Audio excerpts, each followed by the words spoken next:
Sleepy. What are you All warm. I got soup for dinner. I have soup belly. Trey, it was 80. It was like 82 degrees today, my dude.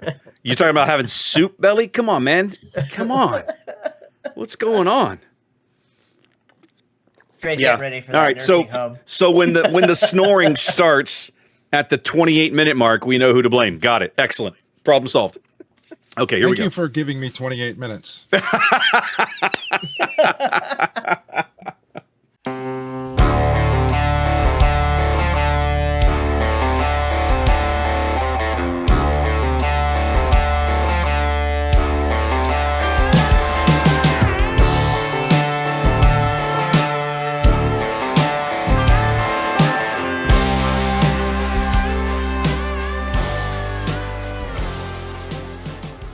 All right, welcome in, ladies and gentlemen, boys and girls. It's episode 19 of On the Button, a Star Wars Unlimited podcast. My name's Wes. I'm with my buddies Trey and Ian, my boys. I tried to mix boys and dudes, and I don't know what was going on there. My brain was not working. Ian and Trey. Ian, how you doing, my friend? Doing good, man. Doing good. Just chilling, getting ready. Making some crazy weird decks and having a good time. I feel like I should have asked Trey first. He looks like he's already dozing off down there. Like, no. So I was all set to talk about Star Wars Unlimited, and then you were counting us down. You held up your 5 fingers, and that totally reminded me of college football because I learned something new this week. Like I know, right? I make these crazy connections in my head. Yeah. We noticed. One note or a couple of words, and I'll think of some off-the-wall movie quote or something. But I've been watching this. Okay. There's a guy on YouTube that breaks down film, and like he's watching this guy talk about. He like replays. Usually, I watch the A&M stuff, but like watching him talk about this guy's supposed to be here, and somebody made a mistake if you see this, and like he calling out like protections, like it's super nerdy college football stuff. And like watching this guy this season, I've had so much more fun actually watching college football now that I know a lot more of what I'm watching, and I was really good at being a fan before, so now I'm very excited. Okay, it has been a good season for our Aggies. No, it has been a good season for our Aggies. Like the SEC shorts guys do their little battle to Aggie syndrome joke, and I feel that every single week that they tell that joke. But man, I look at how the team has played and the schedule they have left, and I feel really good about our chances. So all I can do is cross my fingers and trust, right? Wes, people are here to talk about Star Wars Unlimited. I tried that a few weeks ago, and you just insisted on talking about college football. So there I was trying to tee something up, a nice little human interest. This is something else that I enjoy segment for you, and you just spat in my face. So moving on, Trey. Yeah, moving on. Guys, Set 6 is here. Official release. We're here. It's on the shelves. We've all played it, probably opened to some boxes by now. Talk to me. Okay, Ian shaking his head. That would be a no. You haven't opened boxes yet. No. I've opened 6 plus 6 plus. I've opened 18 packs, so I'm almost out of box. Man, you are seriously slacking over there. What is wrong with you? Yeah, I'm pretty far behind. What is wrong with you, sir? I spent all my money at Boston. I am very poor right now. All right, well, I'm starting with you anyway. So good. I'm starting with you anyway, Ian. Talk to me. We kind of had our little first impressions, our little faux pre-release thing we did last episode live down in the studio here in the house. But you've had a chance then. You played an actual pre-release about a week ago. You played a bunch of games last night. Even though you didn't have a ton of new cards, you played against people who were experimenting and messing around with new cards, new leaders. Talk to me. So far, I'm liking the set. Some of the cards are playing absolutely fantastic. Okay. I really love. I mean, obviously, I think Cinta is a now standard aggression card. To as predicted, bring out Boba, do his 4 damage, smash really hard sometimes. It is really, really, really great. I love the Eye of Adolfina. Is that how you say it? The Eye of Aldani is the name of that card. Aldani, sure. That 1-cost blue event. That card is so amazing when you play it timed right. I played it against Anthony. Okay. And he had like 5 units out. and I dropped that sucker right before I did my Yoda flip and cleared his board because he didn't want to pay. And it was quite magnificent. That card played fantastic. I saw Anthony played a whole bunch of new cards, a whole bunch of neutral leaders that they played okay. I think the control decks now are going to be insane. Oh, don't get me started. I don't know how you're going to beat not hard like- control. He it had has like to a be like- semi. He had like a semi hard control deck, and it was. Was wow, that? I mean, it was that Sly was Moore missing thing he some was of the trying, greatest right? hits. Yeah, it was missing some of the greatest hits too. Like, didn't have all the control cards in it. Yeah. But he was trying out a bunch of the new cards and a bunch of the old cards. I didn't think these cards would play that well with a 4-space. I thought that would be like a hamper, but I was totally wrong. 100% wrong. The 4-space is definitely here to stay. I thought that was going to get the 28 point, and I just didn't think there was enough cards to generate it. But I mean, sure, it alone is kind of worth it with Shatterpoint. So I don't know.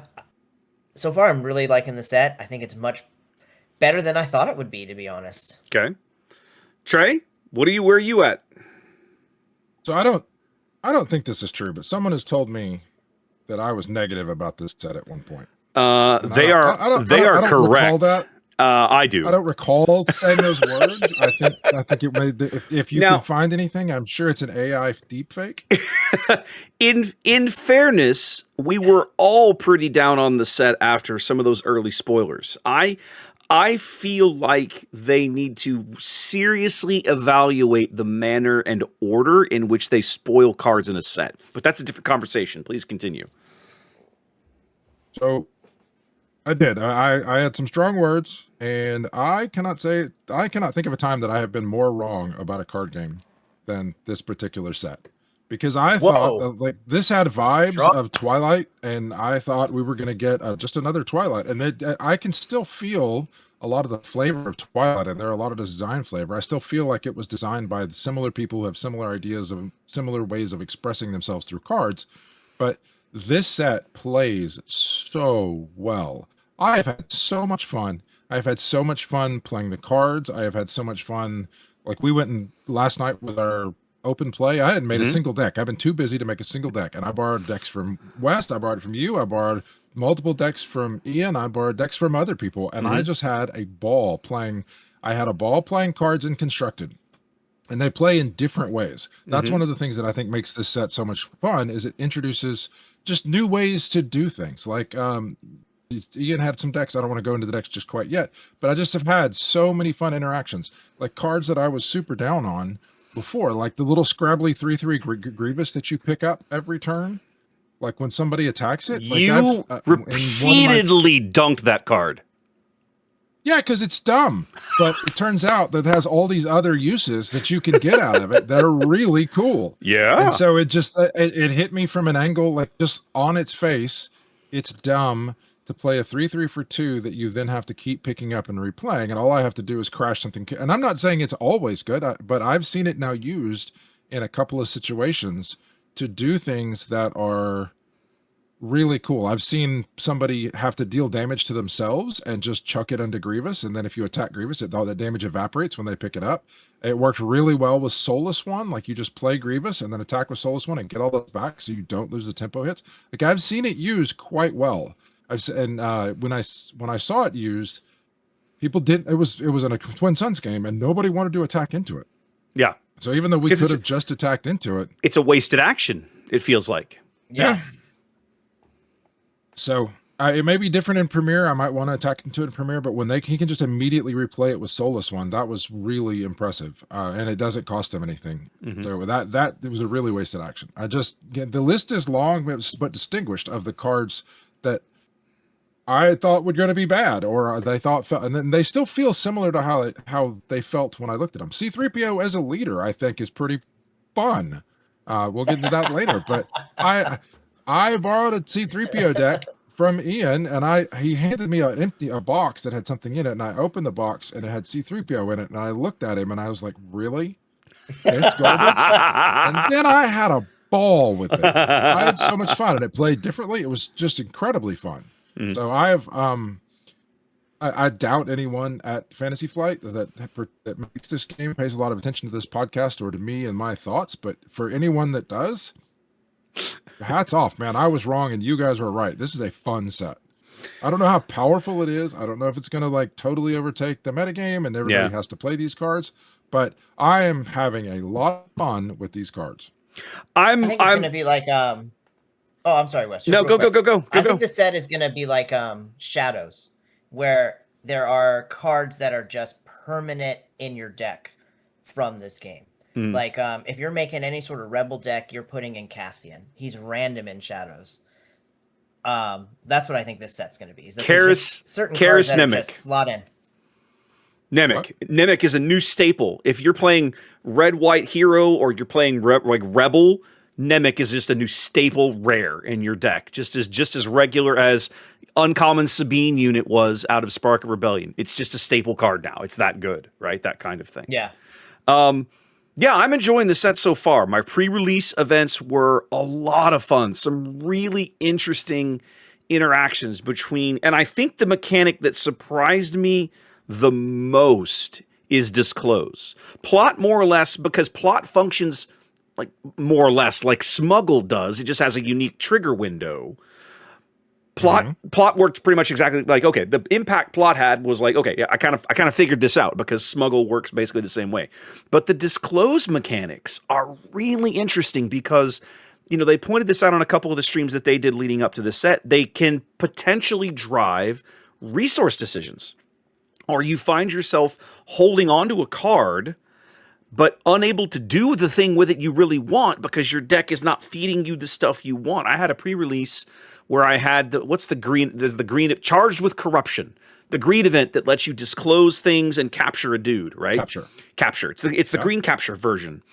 And I held that card for like, I want to say 3 or 4 turns, and I couldn't get the stupid deck to feed me 2 green aspect icons so I could play it. And finally, I just gave up and resourced the damn thing.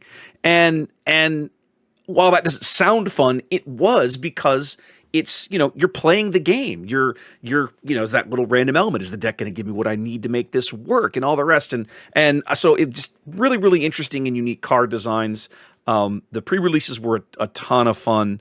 The one place that I think we're all probably still going, I don't know, is, how many of these leaders are going to translate into Premier. I think Sabe and Cassian are absolutely going to make splashes in the sense of I feel like they're strong enough that either they're going to get tried or they're going to make their way in, one or the other. Sabe for sure, because she's so manipulative, and that yellow hero shell is already so strong with so many good cards in it. I don't think she doesn't have to do a lot to be a good deck. You just have to have the knowledge of what your opponent's doing to get good value out of your leader. If you can rough out what your opponent's doing and use her to manipulate what he's drawing, then you can get great value out of Sabe. So when you say it translates to Premier, I've looked at these cards. I think you have to define what do you mean by translate to Premier. Do you mean it wins at tournaments, or do you mean it's just fun that people are willing to play? So there's all kinds of stuff. Go ahead. Because the Twilight leaders, for the most part, they didn't. I mean, a couple of them played, but it was not. They were just bad. They weren't fun to play. Agreed. So even for like playing an open gameplay night where I want to try some theme and see if it works, I would look at leaders and be like, well, that's just not a fun card. I don't want to play it. Yeah. And I will say, I can already tell you that the even if they don't translate to the highest levels of competitive success, the lot of these leaders are fun. Yes. And so I will play them. I will try them. I will play them in Premier, even if they may not win everything, but I'll have fun playing them. So Premier, from a kitchen table casual $5 tournament type thing to explore what this game can do. I think I at least am already there. These leaders are just fun. For my money, what I'm talking about is leaders that are going to break up the tournament meta that we've been seeing for the last 4 months in the last set, right? You look at the top echelons and it's Han 2 and it's Sabine, right? And it's some kind of blue-green villain shell, whether that's built around Iden or whoever, right? what of this new set, what leaders have the potential or likelihood to break into that world? That's what when I say that's what I'm talking about, are going to become regulars faces on the tournament circuit. I will say I've tried the Cassian deck, and I think that one's already there because the ability to not get all of your dudes killed all in one turn. Like I can attack if I take the initiative, I just get to attack with my best guy, and you can't attack into it, kill it. That's pretty cool. Mm-hmm. If I've flipping Cassian and getting a hit in, and then they have to claim immediately, or I'm just going to hit again with Cassian because he can't die because now I have the like I've played through that in some pretty not high level, but some competitive matches, and it's been really good, and it attacks differently than like Sabine. It's kind of the same deck as Sabine. It's green and red and white, and it does really fast hit you as hard as it can, but it plays a few different cards, but it does play differently than Sabine does, and I think that's interesting. I think it plays a longer game too. I think you play Data. I don't know that you necessarily play ECL because Cassian doesn't flip till 6. I think maybe you look at Data Vault or a regular 30 green, like that kind of thing. Mm-hmm. So yeah, anyways, to me, the question is always about what's going to shake up the leader hierarchy that we've had the last 4 months.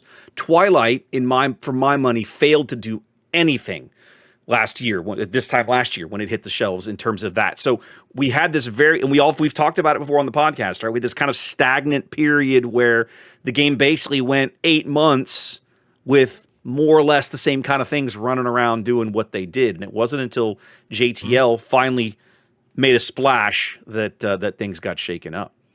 Even with Jump to Lightspeed, I think a lot of the leaders are because they had to all be pilots. I think it was pretty narrow. A lot of them were very similar. They did similar things. And so when I explored Luke, kind of Von Reg kind of does similar things. They're a little different. Rio does similar things. Vader does, like they are slightly different. But I think this one they were all pilots and they all kind of messed around with space. But in this set, that you have leaders that do stuff all over the place. But they weren't all pilots. Have you already forgotten? They weren't all pilots. Okay, most of them were pilots. I'm just talking about about half, yeah.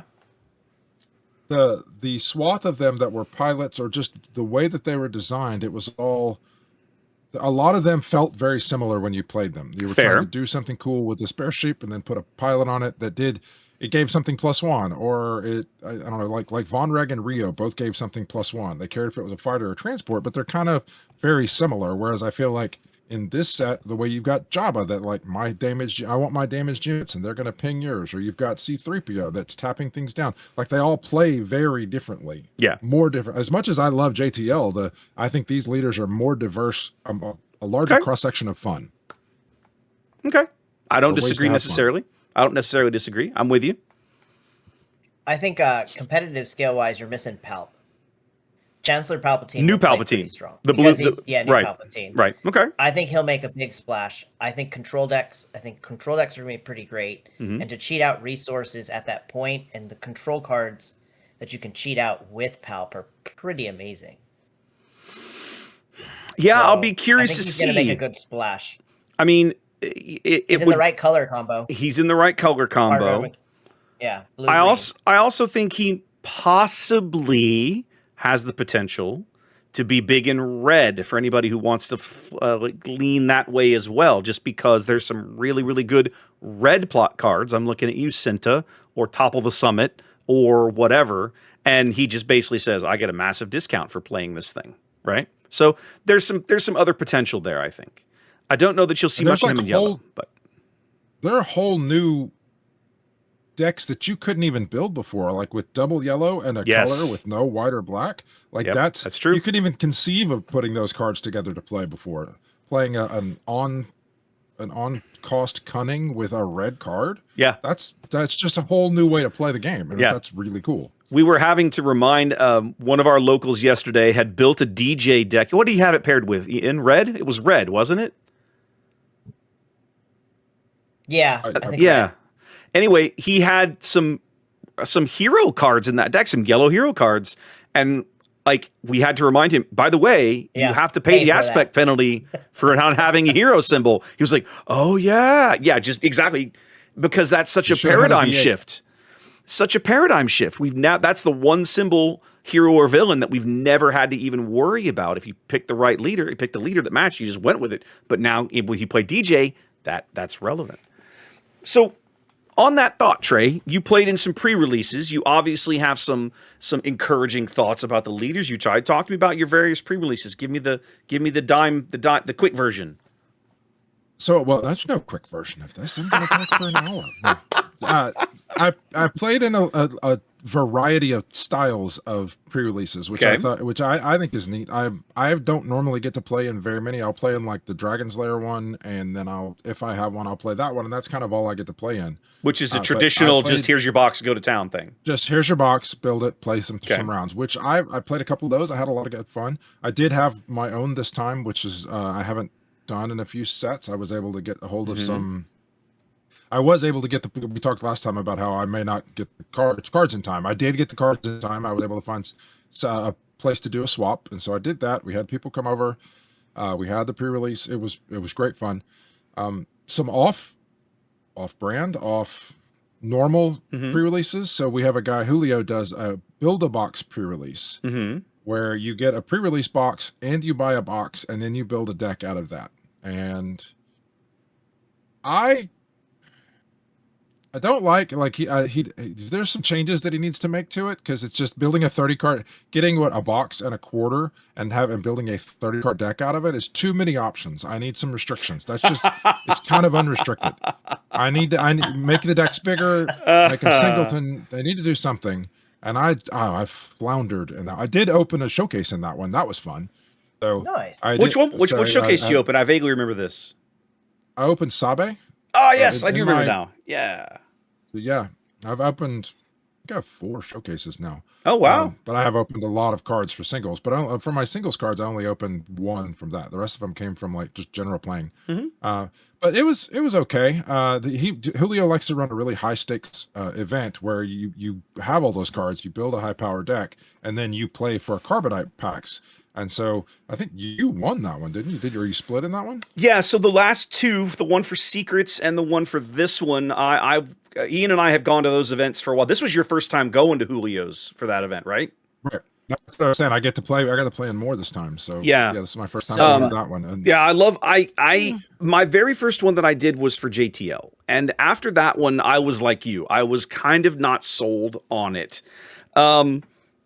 I told myself I wouldn't do. I like shelling a box and a quarter and like building a deck out of it. Oh, that was fun. That was actually fun. I told myself that I wasn't going to do it again, and then Secrets rolled around and I caved, and I was glad I did, because I went 3-0 or whatever, and we ended up splitting a box of carbonite with whoever else was up there with me, and the exact same thing happened this time. Right, we got to the 4th round. There's 2 of us that were undefeated, and is like. It was Jonathan this time, and Jonathan looks at me, and he had to go. He was drawing some wife aggro or something, and I was like, I'm happy to take 6 packs of carbonite and get out of here. He goes, let's do it. So we just each took half the box and went away and did our thing. So totally happy with that. What did you do to build a deck that went 3-0? Because I built like 5 decks out of it, and they all sucked. And like it was not fun to have that many choices and options and not be forced to play like something interesting. So for me, very early, what's broken. Well, for me, it was kind of that. It was very early on. I looked at the kind of the power level of the rares that I had and where they fell. And I had in the pre-release box, I pulled a Captain Rex, and out of my regular box of cards, I pulled a Captain Rex. And it was like, okay, a 7/7 for 6 feels pretty good. I should probably be looking at like Leia and Blue Hero-ish. And I ended up going blue-green hero with Leia. I had 2 copies of Rex. I had my top end was really good. I had him on Mothma. I had one of the shadow crawler ambush things, at least 1 or 2 of those, and then floating around in the deck.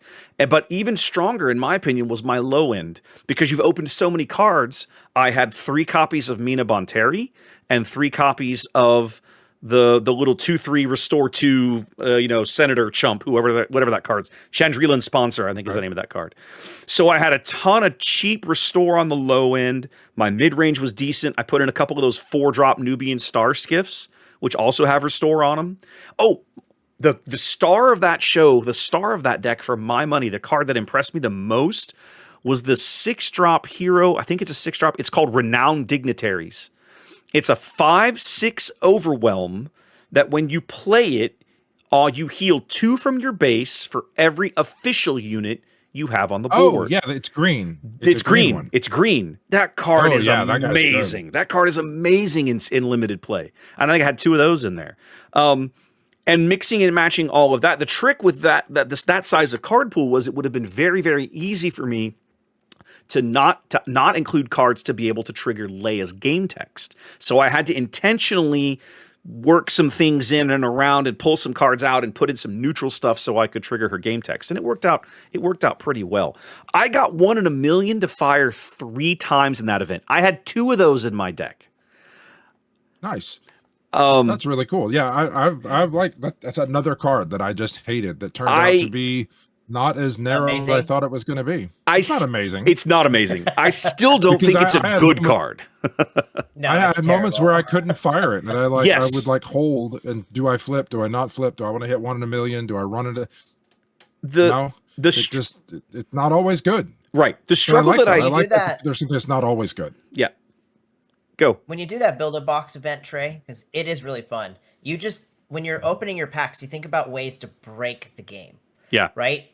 One event I won it, I was playing Luke Green. It was by far the best hero combo in JTL pre-release. And I just put in all the shoot downs and all the ambush fighters that I got, the Eagle Scout ship. So it was just amazing removal. And like, you just look for ways to break the game. Like if I was opening those packs, the first thing I would have been is how many gonk droids did I pull? Do I have 6 gonk droids? Let's see if I can get 3 out at once. Right.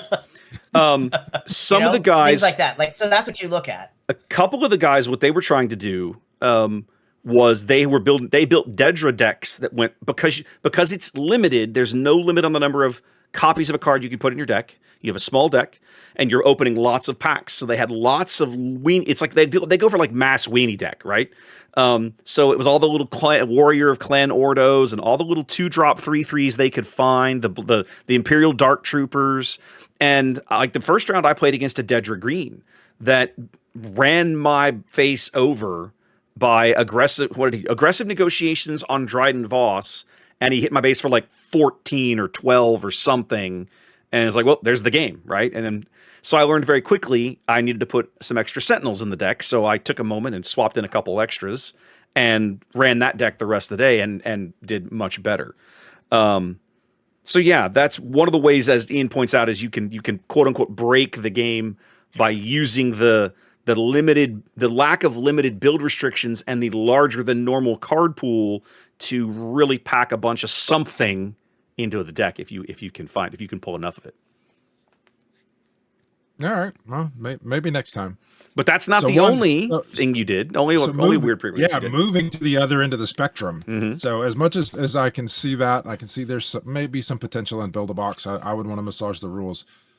The other end of the spectrum of fun is I had some extra sets, some extra pre-release kits, and so I held a second one that was Twin Suns, and so everybody got 2 pre-release kits, so you get half a box. And I couldn't remember the last time I did this, whether it was either we did the full 80 card decks or it was before we had the number had gone from 50 to 80. Okay. I couldn't remember which one of those. So I let people start building, and then I tried to go to 80. Can we do 80? Can we do 80? Is anybody not going to be able to hit 80? And we settled on 70. So we settled on 70 card decks.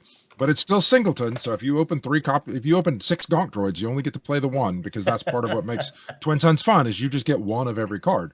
And so we opened 12 packs each, a half a box, and you go talk about a shift in perspective of with the build a 30 card deck where you open it's like 30 packs and you get basically replay 1 card per pack. Mm-hmm. When you open half a box and you play 70 of those cards, you're playing everything. Like you're going to cut out white or black, but other than that, you play like almost everything.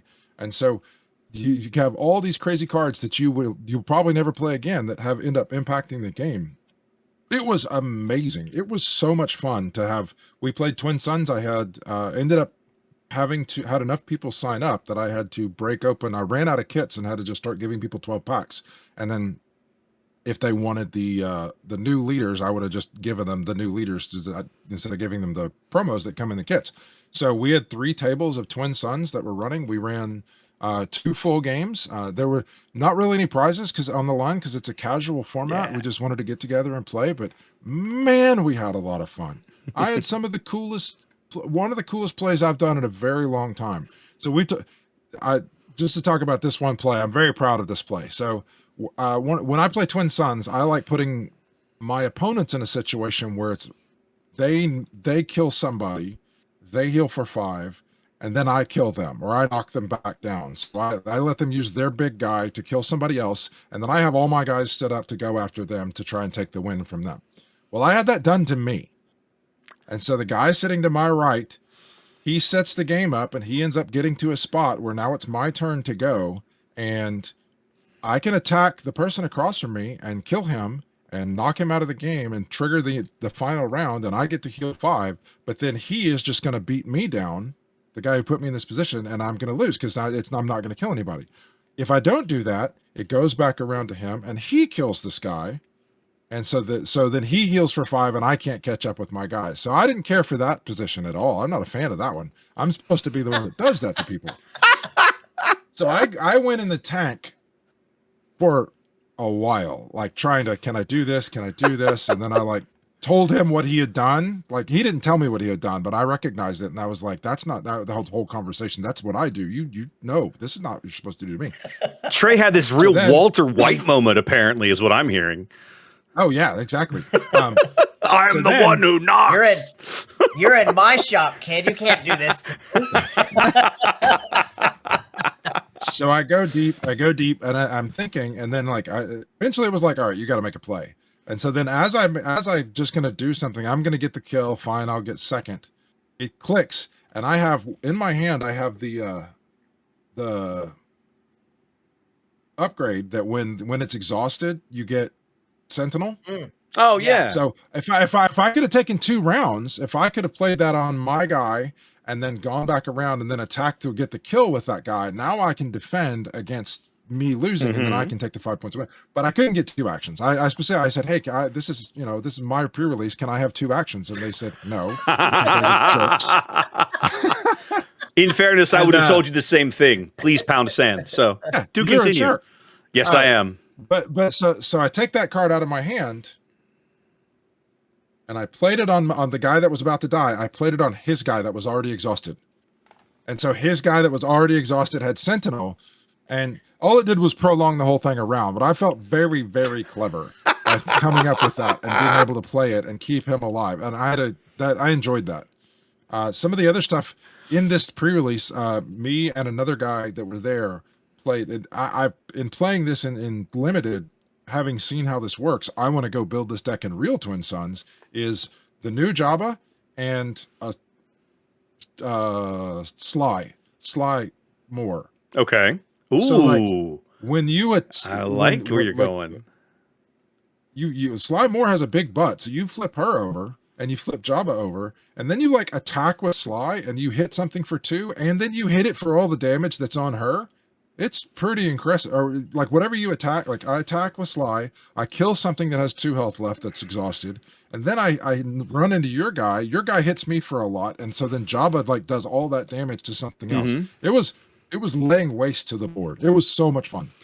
The amount of crazy about that a lot. The amount of crazy Jabba plays that I saw over the course of the various pre-release events really made my eyebrows go up on that leader. Like, wow, okay, this is really interesting. The coolest one I saw, the box pre-release that we did with Julio, right? One of the guys had paired Nihilus. He had pulled a Nihilus, the legendary, just regular old black Sith unit, and using that guy with Jabba was obscene. Because he would attack something, he deals 7 damage. He basically outright murders it. On attack, Nihilus deals damage somewhere else, and then the damage that Nihilus takes, Jabba then bounces off to somebody. It was crazy how quickly he could clear the board with that thing. I killed that guy as quick as I could. It was rough. Yeah. The Jabba's flip side is really powerful. Yes, it is. Build around it. I kind of want to it is. See if there's a way I can figure out to use some sort of unwhite Wookiees with it. Those big from Oh, back yeah. in the day when they built Wookiees that There are some neutral low ones. damage, high health. Yeah, Mm-hmm. I want to take a look at that. Okay. Hmm. Definitely. So that's my pre-release experience. I had multiple regular pre-releases. I had the big box pre-event, which I would like to make some rule changes on to make it more fun, and then the Twin Suns one that I thought No, was that's already outstanding. crazy and fun. Ian, I know you only got Already to. crazy and I know fun. you only got to play in the one, but to The hit us up, what one. did you play? How'd you do? I lost to you, Wes. You know exactly how I did. Oh, come on! I went 2-1 and lost to Wes. In fairness, I both of played you guys Palfred. lost to me in that event, so don't feel special. You were not alone. I played Palp Red. It was really fun. Okay. I had a Cinta, Ooh. and a couple other really good plot cards to be able to play out. So it was a lot of fun. Your It made me think about actually playing Palp Your in general, but flip turn when we played was horrifying because you flipped Palp, you showed me Cinta, and you showed me a sudden no, it was a sudden was it the Dogmatic Squadron? No, it was a sudden ferocity. okay, yeah. That you put into put on one of your space units. So you and got that attack in right away. got it. Well, yeah, I think you attacked. I remember you attacked. I think you attacked with Palp right away because I didn't have a space unit in space. Yeah, maybe that But was it. I don't know. anyway, it was crazy. I was like, okay, this is nasty. Like, Cheating resources is always something that is just amazing in any version of this game. it was strong without feeling cracked, broken. Right? Like it was like, okay, that's really good. Like solid. Yeah, plot's an interesting mechanic so far. You're kind of like you're blowing your wad, obviously, on your flip, but it's interesting because I thought the couple of times I did it with playing Boba in Constructed, I thought it would be terrible, but it's been fantastic. Yeah. So, Yep. I don't know. We'll see. Time will tell. But I played one and I did okay. Okay. I'm just saying okay because I had a chance to win and I didn't win and I get mad. and of all people, it had to be Wes. The fun thing, one of the things I love about pre-releases is I go in, like sealed events, I go in with no expectation and no pressure on myself at all because it's like, I don't know what I'm going to pull. I don't even know what I'm going to play. That to me, that's fun, but it's also, to me, for me at least, it kind of absolves me. It feels like of any responsibility. Like, I mean, you could just pull crap and have to try to muddle through, and maybe you do okay, and maybe you don't. I don't know, but I generally don't mind those. So that's actually what I did in that event.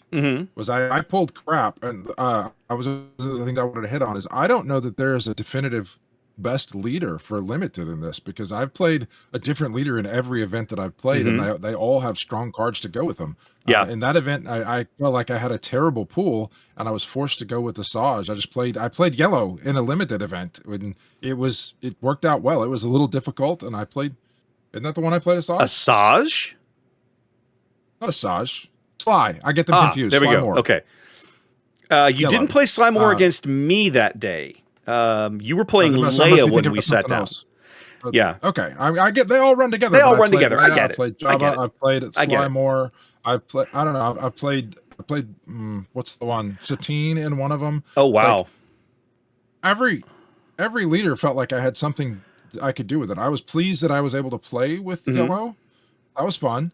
I don't know. I didn't like yellow and Legend of the Force. I don't really like it now. It feels very narrow. I don't like all the extra events. That make a lot of events. Have the right dudes. But I'm having a good time with a bunch of different leaders. I think the key with yellow and all of the events is to really pick out the ones in that format that are gross. For my money in this set, the one event that I would probably play in my deck, the one yellow event that I will play even out of aspect is Beguile. That card is really, really, really good.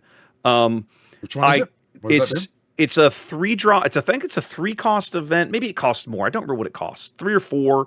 It's a bounce card. You look at your opponent's hand. Oh, yeah. And then it costs 3. It costs okay, and then you can a unit that costs 6 or less, you can put it back into their hand. So we've seen some crazy stuff that gets built up with experience or upgrades or plot attachments. There's a lot of good 6-flip leaders that get stuff plotted onto them, and Beguile being able to come in and say, I can't, we can at least, I mean, you can't bounce the leader unit, but whatever. The bottom line is you can start messing with things depending on where the plot upgrades go. And I really like that card. I actually was playing that in that Luthen deck. I never needed it, but it worked out. I liked having it in there. It was an easy include for me. So I played Luthen in that particular one, the one at Dragon's Lair. That deck was surprisingly good. If Luthen is left on his own to sit on his front side and not like axed, he can do horrible things to your opponent. I had sort of said the leader side, where every time you have a guy that dies, when you attack and your guy dies, he can then direct 2 damage to either a unit or a base. I did horrible things to Ian with that. In fact, I really think, Ian, you flipped over Palpatine, and I think in our game, I think if you had killed Luthen, that game becomes incredibly hard for me. That's why I don't want to talk about it. I replayed that in my head all night. All night. I was like, if I had taken out Luthen, and then I had a couple other cards, the one thing I really liked about my pre-release kit was it had a lot of bombs. Yes. So I was playing a lot of bombs, and I was like, I had the bombs in my hand to finish it out, and I don't want to talk about it. You can stop talking about that pre-release. Go to a different pre-release. Fair enough. We talked earlier. I played Leia at the box release. I had a really, really good pile there. Well, a lot of really, really good cards. Trey, the one that I kind of floundered at, I didn't know what to do, was the one that your place on that Thursday night after we recorded the last episode. Okay. I started off. What did I build? I think I built I built Dedra or Lauren? I don't remember. I built a villain leader. I can't remember which one now. Okay. And you know what it was? I think I built Jabba. That's what it was. I played Jabba my first 2 games. And as much fun as I had playing the deck, I couldn't get over the finish line with him. I would get to like 20, the high 20, mid 20s to damage, and then he would run out of gas, and I could not get there. I don't know if it was the card pool or if I was playing the deck wrong. I was really struggling with it, and before game 3, I completely changed the deck over, and I think I yanked Jabba out, and I think I went Dedra. I changed to Dedra just to try her out. Like, I want to put this card on the table, and I won those games, and I was like, okay, so maybe Jabba and I just don't agree. I don't know. I have to go back and look at him again. I think I just hadn't wrapped my brain around that deck yet, but.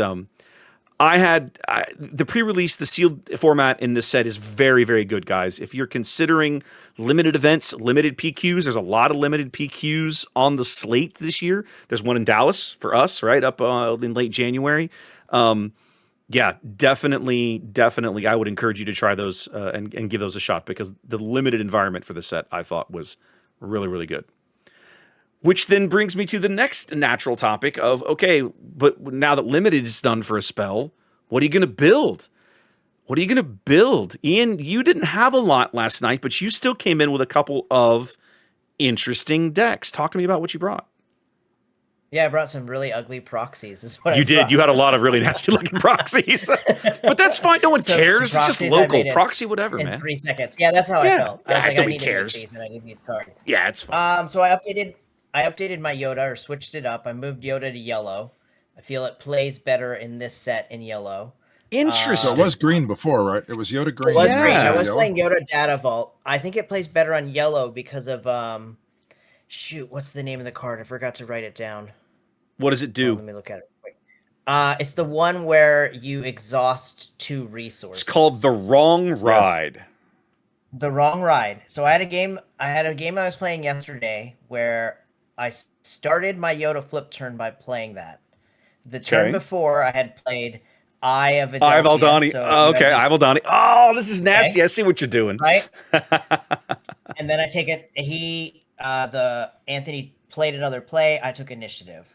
So instead of flipping Yoda right away, he decided he was going to only ready 2 resources, and I drew it. So I played it right off the top.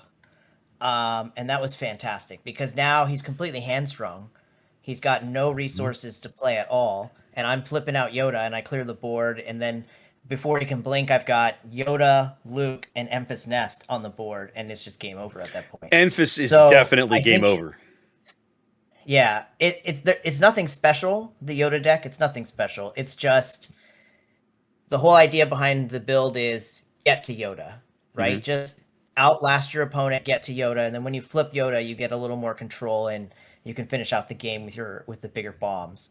Trey played it a little. I thought it played pretty well, for its first build. It's gonna get take some more changes, but it played pretty well for Yoda. So I think that's where I'm gonna go Yoda. What did you think, The wrong Trey? ride was dominant. It was. I mean, it was when I used it. I only used it one time, and I didn't even use it as a plot. I used it just playing it. So I was able to. I was playing against a ramp deck, like a mono green ramp deck, that I was just hitting him down, and I stayed off of the ground and in space, so his little guys couldn't help him ramp. And I was able to. I had initiative going into the 5 resource turn, and just immediately slammed it down, and I stranded overwhelming barrage in his hand. And I was able to, the guy that I played on 2, the guy that I played on 3, and the guy that I played on 4 all got an extra hit in because I stopped him from playing overwhelming barrage because I went first, and then he's on to 6, and he's welcome to play it. Overwhelming barrage at 6 is way easier to handle than overwhelming barrage at 5. So it was good. So in other words, you didn't play it out of plot. You just played it as an event straight out of your hand for 3. Yeah, I just played it as an event out of my hand. I was like, he's in green and black, and he's going to overwhelming barrage me. No, he's not. I'm going to tap 3. I'm going to play this card out of my hand and just first action, and then he couldn't do anything. He was like, I'll attack you for 2 with this disco DJ Death Star guy, and like that was all he could do. Yay! I really do feel like those middle turns, right? Navigating probably the 5, 6, and 7 resource rounds in most games is going to be where the game is won or lost now. Between plot and all of the ability to manipulate your opponent's resources, between Eye of Aldani and the Wrong Ride and all these other cards that do it, it's going to be really, really tricky and interesting to watch high level decks and high level play try to figure that out. I'm as a caster, I can't wait. It's going to be pure entertainment. And then I updated my Boba deck. Just put Cinta in it and That's probably all you need. Don't need anything else. What did you yank for Cinta? What did you take out for Cinta? You remember? For Cinta, I took out. I don't remember. I know for Top of the Summit, I took out IG-88 because I was playing IG-88. Okay. So I pulled him out and I put 2 Top of the Summits in. What did I pull out? Pulled out a ground unit. I can't remember. I pulled out a low end ground unit. Okay. And put in a cheaper one. Can't remember which one. To put in Cinta, because you can still play it out of your hand too to attack with a unit. A 5/5 unit and an attack to get an extra turn is pretty awesome. And that played fantastic, just as the way Boba always does. Boba flip, overwhelming barrage, attack with Cinta. A lot of really good combos there. And then something I've been working on for like 2 months now on Carabas was a C-3PO deck. I wanted to see if I could win with what I thought was really a trash leader. And as it turns out, I put together. It turns out you can win some games with C-3PO. I played C-3PO red. The deck doesn't even have a single new card in it. I'm just using except for the leader. Except for the leader. Yeah, except for the leader. Yeah. But it plays a bunch of other cards that are good. Yeah. That you don't. It plays a bunch of other cards that you don't play. So it feels like you're playing new cards because they're cards you've not played. Never played from before. Previous sets. It had originally started as a swarm deck where I was using the swarm droids all in space, and then somehow evolved into a rebel deck because that's where I just seem to be most comfortable at is playing the rebels, I guess, from set 1. So I put in Boba. So it's got a bunch of little. Yeah, it's got a lot of push damage, a lot of little interactions. So like a lot of 1-drops with droids, but then you use Boba Fett to use their health as their attack. C-3PO, if you can get C-3PO and Boba Fett out to attack with C-3PO, he's like a 6 damage unit, which is fantastic. You attack for 6 on the 4 resource turn. You're just getting them for 6. Turn. Eat your heart out, Kylo Ren. Just kill something. Like having 2 1-drops out and then playing out what's the card? Red 3? Mm-hmm. Set 1. Yeah, red 3 to amp up your damage. Mm-hmm. A lot of pilot cards to play like a free R2 out of. Okay. It has a lot of some of the plays that I took nothing. I was busy all week. I didn't have time to build anything, and nothing. I wasn't really excited about anything. So I showed up with nothing and just borrowed decks. So I borrowed this. This is the first thing I borrowed was from Ian was this deck. So some of the other things that you play the original OG yellow Leia on your first turn, untap your own resource, drop a 1. Yep. A 1-drop something, and then on turn 3 you play the thing that gives them all raid 1, and then you just like you're super aggro, or you play the 3-drop that says attack with a rebel and it gets +2, that type of thing. Those are fun. Babu Frick is really good with all of the droids. You're filtering your deck with your R2D2, and then it has like what was the one that it had, the Millennium Falcon that gets bigger when you put pilots on it, and so like. You have that with the Han Solo pilot card that you just play on and immediately attacks. So like, and that's good for ground too, because it ambushes on the ground, which is helpful. What does? The Han pilot. If you play it on the ground, it's if you just play it on the ground, 4/5 ambush. I do that at all. Yeah, it's a 4/5 ambush, so it helps you clear the ground sometimes too. Yeah, so I didn't lose a game with that one. I was attacking for like 1/1. I would attack for 2 or 3 in the second turn by playing the red 3, and then I would attack for like take 7 with this Han Solo Millennium Falcon, and then kill it or die. Like it was a lot of fun. It felt like the 2 decks that I had the most fun with were complete opposite ends. The first game you played against Mendoza, watching him scratch his head, trying to figure out what's going on, because there's so many little interactions that are happening so fast. You have to choose, like, okay, do I get rid of the rebels? What's going on in space now? What do I do? The deck is very susceptible to removal, though. Once you start adding in removal, like Power of the Dark Side, Fell the Dragon, all those little cards that do removal, Overwhelming Barrage. Yeah. It's very, it has no it has no like end game. Right. So, I made a couple of changes. I didn't play against either one of those, but just like thinking about what cards are in the deck, it feels like it would have game against those more so than against other decks would, because like Power of the Dark Side, if I played 2 units on turn 1, I'm swinging in turn 2, and you're not totally nullifying my first play. Overwhelming Barrage, it does a lot of damage, but all of my guys are 1/4s or 1/3s, so you have to eat up a ton of that damage that you're doing just to kill one guy. So like what was it? I didn't play it against Anthony. Had it against. I don't know for sure. Anthony had that Sly deck where once Sly's on the board, I can't get rid of Sly.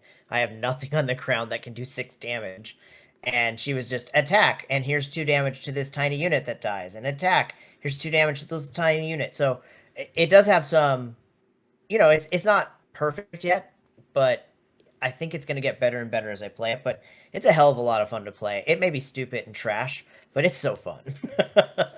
Okay. It was good. I enjoyed it. Trey, what have you now? So that's now everything that I built. Trey, now that you've you've stolen other people's decks. What's and played their shenanigans? What's in your brain? What's got you excited to get to the table and start putting stuff together? So, the one that I was most excited about after last night. Let me back up a little bit. If we rewind a year and a half, when the game first came out, we played with a guy named Fernando. He's a good friend of mine. He came up with a mono green, a double green Palpatine from back in the day, and I got very excited about it because it looked very powerful. And then I took it, I built my own, I made some tweaks, and then I got really good at playing that deck, and I loved that deck. And I ended up winning a couple of store championships, which was the biggest thing that I took it to. I had a blast with that deck, and I haven't done something similar, or I haven't done kind of anything similar since then. Since then, yeah. So last night, Fernando shows up with a double green villain deck. Only this one is Dryden Boss, who I haven't given any time of day to. I haven't given him anything thought to this guy about whether he's. I don't know. I didn't look at him and go, that sucks, I don't want to play it. I just hadn't considered it at all. And then I got to watch Fernando play the AT-AT that when it kills something, it deals the rest of its damage to all the stuff on the ground. Play that with ambush and wreck another side of the table. I was so excited watching this deck. I was like, I would just sit next to him, like bouncing around, and like you were vibrating, Trey. It was so cool. You were vibrating. It was just it was so much fun. Like, we had a thing a while back where that card that edit sucked, and so we redesigned it. How would you have done it better? Right. And to see that card actually get used and be awesome, like Well, I'm really excited about that one. it's like we talked about you and I briefly last night, right? Like that card, if you can ambush it, it's obscenely good, right? Because of how that thing works. But without ambush, it's pretty mediocre, isn't it?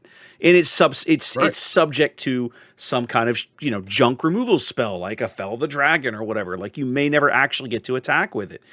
But ambushing that thing previously you could only do that with Piet unit from set 1, and I think Timely Intervention. There might be another way, but those are the only two that immediately come to my brain. So I mean, but now Dryden Voss can just be like, nope, have fun with this. Eat AT-AT to the face. He does? Yeah.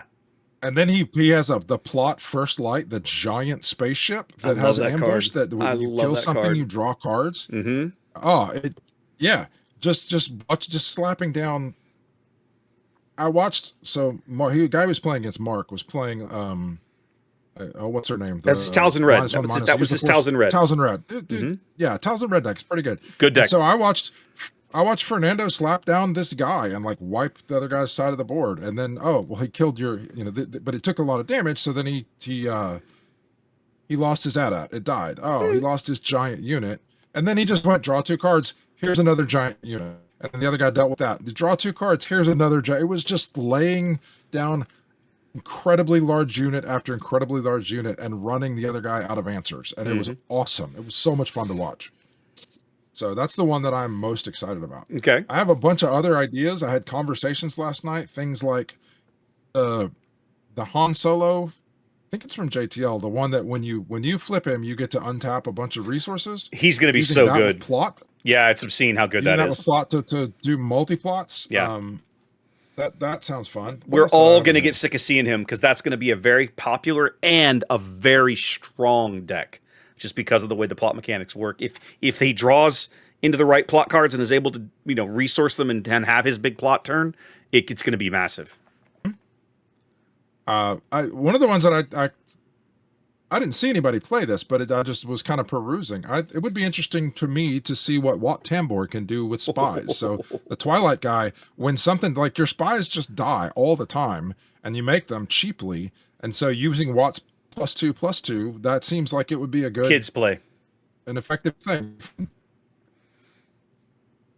I've got a list here. I just want to go down. I want to revisit Nala Say. I don't know if she'll be any good at this moment, but I want to go see what I can do with clones. What brought about the Nala Say idea specifically? Was there a specific clone in this set? I have no idea. There's no card I have in mind doing that. I just feel like if I go back and look, I'll be able to find clones. And now that we have the full six sets to choose from, the things that I can put with the clones might be interesting. I like the idea of playing things. Actually, what brought it to mind is being able to play all the officials off aspect.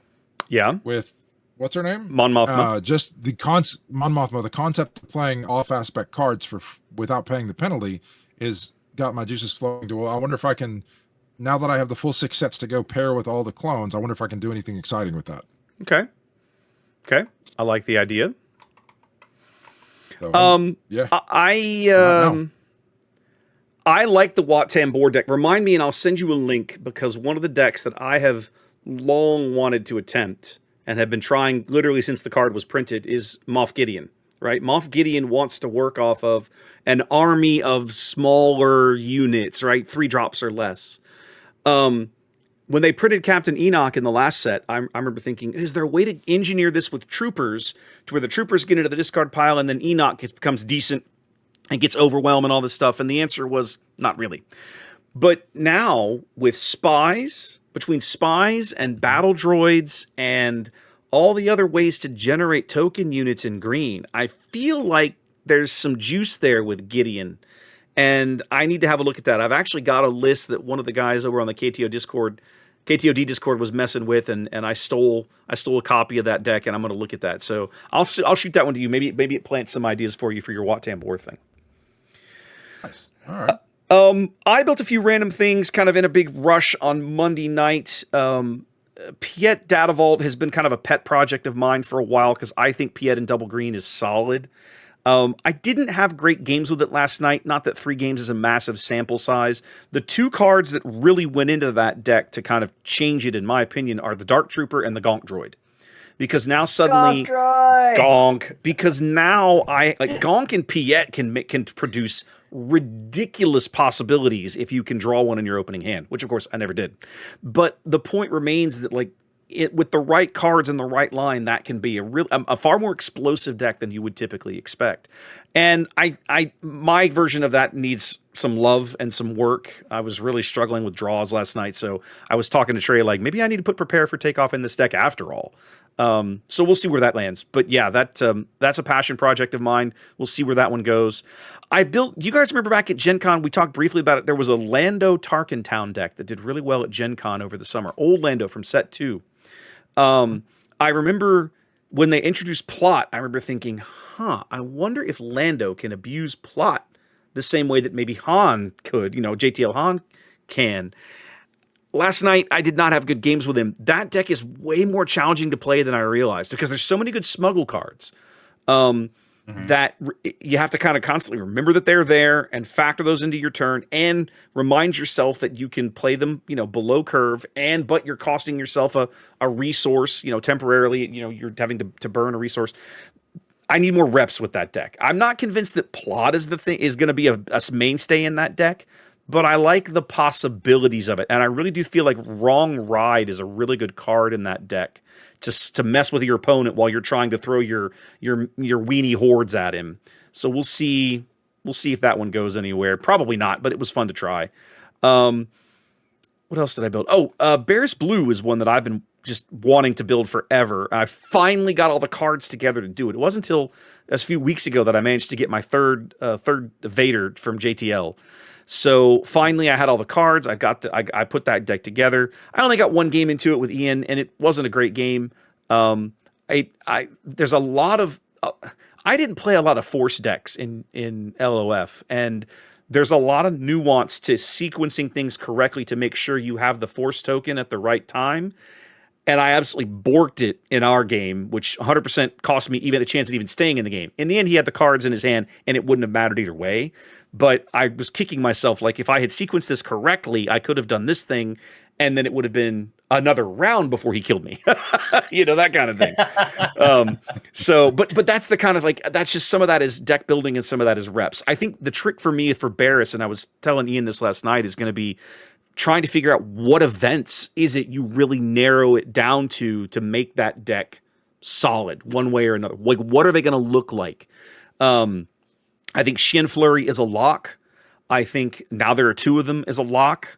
And then after that, I have so many questions, right? It could be all kinds of things. A million good blue events. Eye of Aldani is one I should probably try. Right, because it's only when I look at Barris, I try to focus on free. Exactly. I'm trying to focus on cheaper 1-drop events. I put some sneak attacks in there on a whim, thinking this could be good because I could sneak out a Vader or sneak out a Sun or something really really impactful. Get a swing with it, get the bonus off of it, and then maybe clean up the board. However, I think sneak attack has some potential, but I think Eye of Aldani is one that I had glossed over, and I think I need to have a look at that one because I feel like that one could be really really big. Take initiative, first action, play Eye of Aldani. Or no, you plan to play Eye of Aldani in the previous round. Yeah. You want to play it right before you want to claim. Yeah, you want to play it before the round. It's your stall tactic. Yeah. If your opponent has a large board, you want to draw it out. Right. Let them keep building the board before you play it. Because if you play it early, they're just going to claim. Yeah, they'll just blow you off. They'll just, okay, I'll pay my 2 and move on. The couple of times it was effective for me, I played it late where they've already got 4 or 5 units. Yeah. And now you're going into a turn where you're like, wow, I've got a... Yep. Am I going to be able to play anything from my hand? So. That's another deck maybe I should look at the Wrong Ride in. We've talked about how impactful that card is. Anyway, so I got a lot of work to do on that one. I love the idea of Barris Blue. I just need to put more time into it. And then the one that Trey tried that I was really, really keen to try but didn't actually get any games into is Asajj Red. Just old Pilot Asajj from set 4, which is a regular old 30-point red base. Trey, I think, told me, he goes, you have some really interesting ideas in here. but it needs a lot of love. And I'm like, yeah, I know it's a rough draft, right? Like you're the only person to put on the table, and I think you played what, 2 games with it, maybe 3. I played 2. Okay. I mean, I played 1 and then lost the second one too. Right. So it again, I when I laid that deck out, I was telling Trey this last night. When I laid that deck out originally, it had like 70 cards in it, and I had to like really pare it down. I was trying to do too much. It's still probably trying to do too much. So I need to look at that one again. And his point earlier about New Grievous and Soulless 1 is interesting as well. Maybe looking in red is the wrong way to go. Maybe I should be looking at pairing it with yellow, right? And doing shenanigans that way. So anyway, more thinking required. But that's kind of what I've been messing with, just to kind of, just try things, just see what's out there. Some leaders that I've been putting off messing with for a very, very long time. I do have some good news to report on a completely unrelated subject. Well, loosely related subject, guys. If you remember a couple of episodes ago, I talked about, we had a little kind of closing conversation about future streaming coverage, and I was going to write FFG a letter, right? I wrote him, you guys saw the draft of it. I wrote them this letter basically saying, you guys really need to step up and start covering your own events, your own big events, your sectors and regionals, the way you do in Europe that needs to happen in the US. I got to have a really good conversation earlier this week. Was it this Monday? Yeah, it was a couple days ago. It was this Monday with Jack, the new the somewhat newish community manager over there. He had been talking amongst the team, the organized play guys, and I don't know if what I contributed actually, made a significant impact, but they are making changes here. They are absolutely going to take this a lot more seriously going forward. So. Ian, you and I had a great time in Denver, but the days of people having to hopefully fund those kinds of trips completely out of their own pocket are over, which is encouraging to me. Now, what form that's going to take? Really cool. Yes.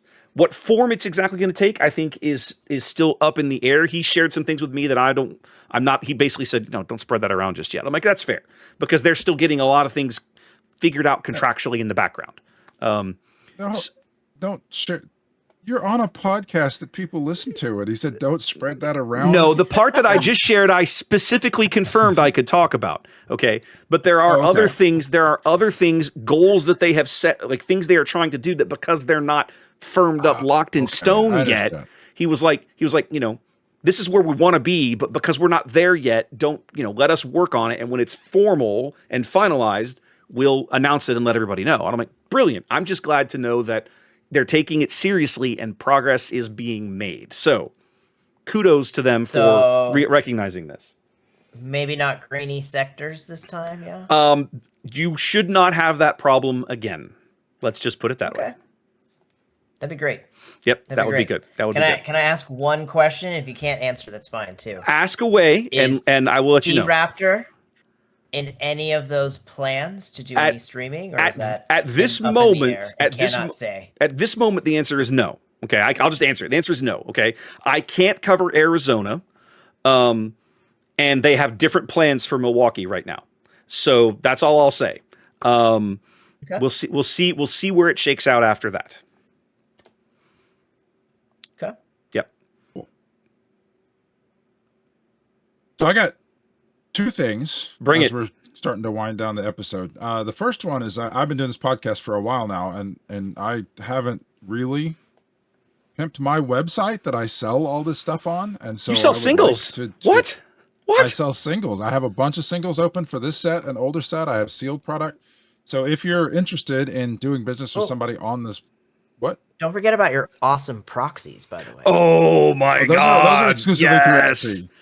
Yeah, I have a lot of stuff that I like making cards. I've played several games that I've made cards for. I got the bug after continuing Destiny, and I make my own cards for a lot of stuff. So that's my shop is. I live in Kingwood, Tech, not Kings, not plural, not Kings. I live in Kingwood, Texas, and so I go.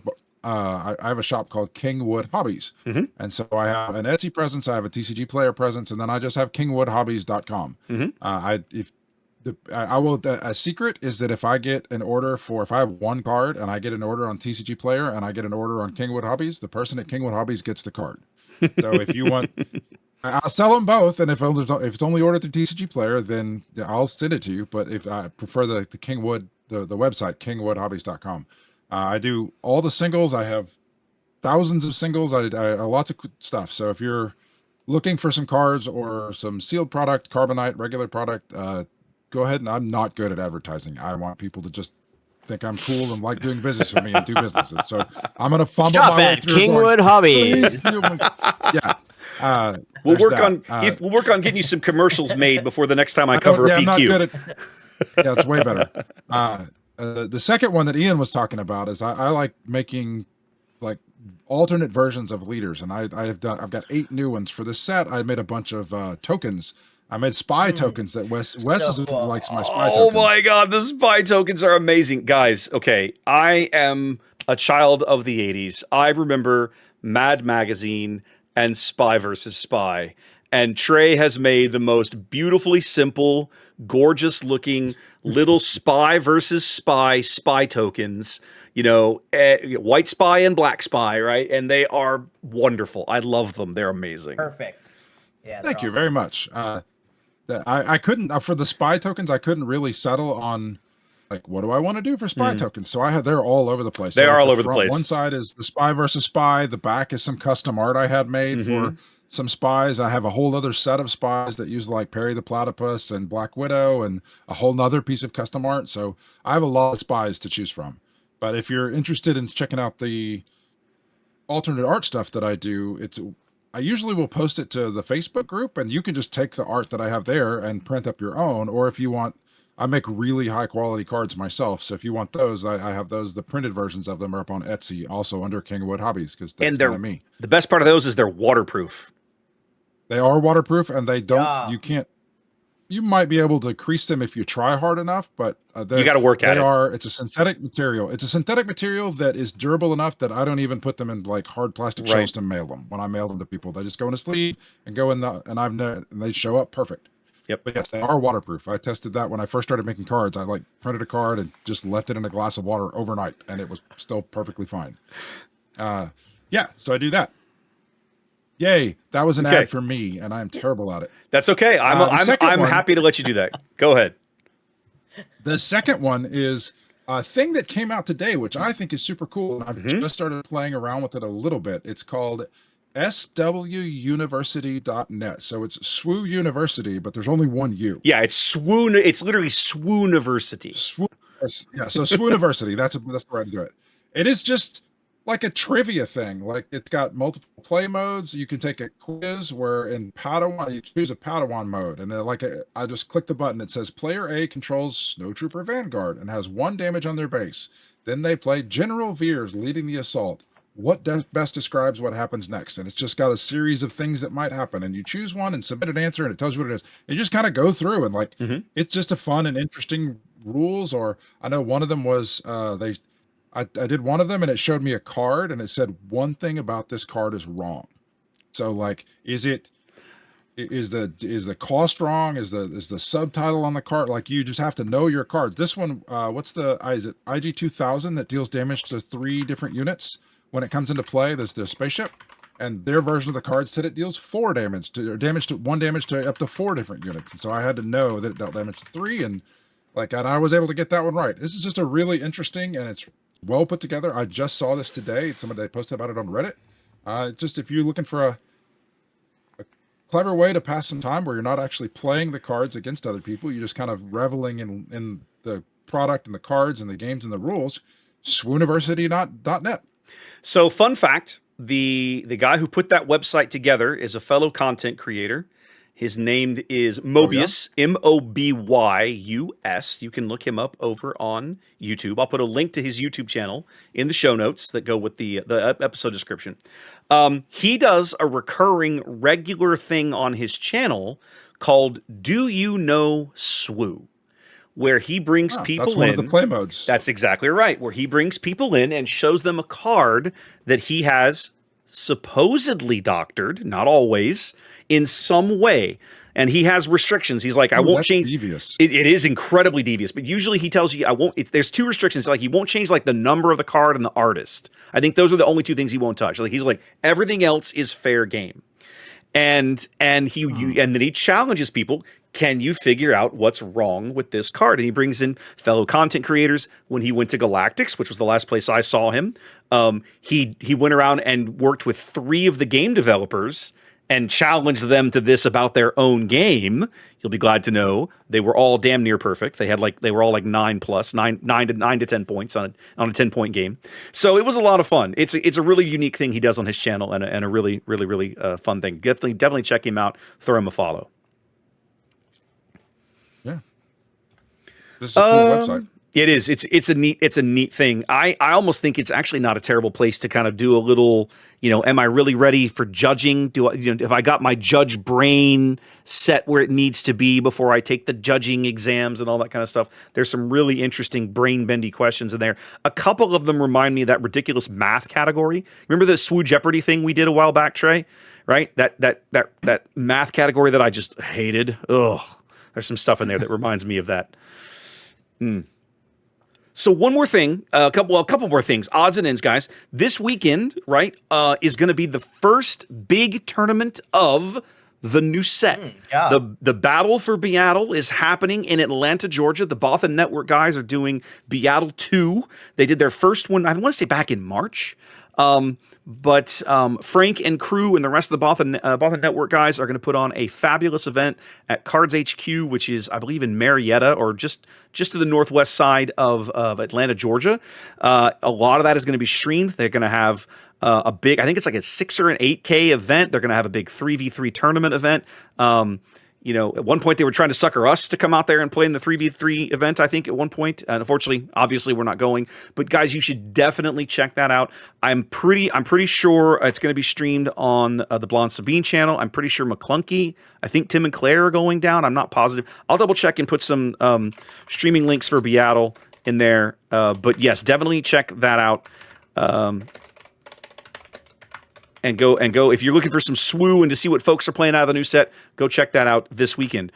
Ian, high level players, a lot of high level, a lot of really good players at this event, guys. Definitely go scope it out. Yeah, there's an event that was announced just a few hours ago in late January in your neck of the woods. Yeah. Did you see the thing that I sent you? Old neck of the woods, San Diego. Yeah, I saw that. Yeah, so the Kyber Cup is an inaugural event being held in San Diego. It's scheduled for late January. And this is going to be another kind of team-based event that's being organized by guys who got in the habit of running this style of event for the old Game of Thrones LCG. Right, that FFG started, I want to say back in about 2015, 2016, somewhere in there. I forget when they brought that, or probably even before that, because that was the second edition. It existed before that. So a lot of those guys, the guys putting that on, are veterans of putting on big community events in that part of the world. We'll see where that one goes. But their format, I watched the video today, and just the format of the event is fascinating. It's going to produce some really interesting deck lists that I can't wait to see what folks come up with. That's going to be really, really neat. So I'll post the link to the Kyber Cup as in show notes as well. You can check that out. And if you're interested, if you live in Southern California or you willing to travel out there, definitely check that out and sign up for that event, because that's going to be really, really cool. Funny coincidence too. I'll be in San Diego from the 14th to the 21st, so I'll be just missing this event. Oh, it's gonna be right out. Yeah, it's gonna be right after that. It's like the 31st of. It's the 31st of January and the 1st of February is the actual tournament. Yeah. Okay. Yeah, I'll be out a couple weeks before that. Okay. All right then. See my grandma. I say going back to see family, I presume. Grandma. Yeah, hi grandma. Grandma. I see my folks and everybody too, but I'm looking forward to seeing my grandma. There we go. Awesome. She's getting up there. All right, boys. Well, unless you guys got something else, I say we wrap this up and let everybody go back to deck building and building games. Good. One quick housekeeping note. Our next Trey's already asleep. There he goes. He's out. He's got soup belly. Soup belly. Yeah, he had a big old bowl of soup for dinner, and now he's out. Our next episode would normally air on Black Friday. So here in the States, that's the day after American Thanksgiving. Don't expect an episode that day. We're going to push recording of that one a week. So the next episode will be a week later than you would anticipate based on our regular bi-weekly schedule. And we'll have to figure out what we're going to do in December, but we'll have that conversation offline and let you guys know. So just keep an eye out. Basically, this is going to be the last episode you're going to get in November. The next one will come in the first week of December. So enjoy your holiday if you're stateside. Otherwise, guys, we'll see you in December after we've all had a little turkey and some extra football. Turkey and football, yes. There you go. There you go. Trey's asleep again already. He's out. Awesome. Let's wrap it up. All right, guys. Peace. Y'all take care. Now. It's the turkey. Yeah, that's what it is. It's turkey soup. Even worse. He Turkey soup. did it to himself. Did it to himself. Yep. He's just gonna cruise. All right, guys. We're hanging it up. We'll catch y'all later. Have a good one. Peace.